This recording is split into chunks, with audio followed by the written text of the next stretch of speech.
Independence Day Resurgence is directed by Roland Emmerich, and we finally got it after waiting 20 years. Good God. Alright, so this movie takes place 20 years after the events of the previous movie, and the aliens are back and better than ever. And in the meantime, the people of Earth have been using the technology to prepare for future alien attacks. And in this movie, Will Smith's character is dead, but we do get quite a bit of the original cast from the previous movie, which I was excited for going into this movie. But this movie did not need to be made. But however, I was slightly excited to check this movie out. But seriously, it's been 20 years.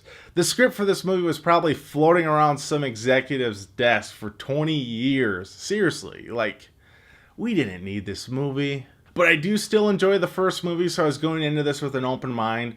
All I really wanted was just a decent action movie. Alright, so let's get into it. You guys are probably wondering, alright, so Rex, did you enjoy this movie? You know, it's a blockbuster action movie with, it has that nostalgic, like, 90s factor to it. Honestly, this movie was straight bad. This movie was so bad. It's unbelievable. I did not expect it to be this bad. And one of my main problems with this movie is just its lack of charisma. Since Will Smith's character is gone, they don't fill the shoes of his character, and they don't give us someone else to play that role in this movie. The movie itself had no charismatic personality and just a fun sensibility. And with all the returning cast members, as well as the introduction of new characters in this movie, there's just way too many characters to juggle and share screen time with. And it was just kind of a mess. And the acting in this movie is so bad. It literally felt like a movie that went straight to video. And Brent Spiner's character, he was so over the top, it sucked me right out of the movie. Seriously, he felt so cartoonish.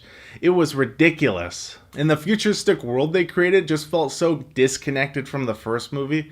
It just felt like something entirely different. And there were scenes in this movie that had decent CGI, but there were moments in this movie where I looked over to my buddy and we were literally laughing out loud of how bad it looked. And it's been about 2 days since I've seen the movie, and I think I like it less. It's that bad. There's nothing redeemable about this movie, and everything is just forgettable. In one or 2 months, you're not going to be thinking about this movie at all. And it's probably so far the worst movie I've seen of this year. And I wasn't expecting an Oscar award movie or anything like that. I just wanted to have fun and see an action spectacle on the big screen.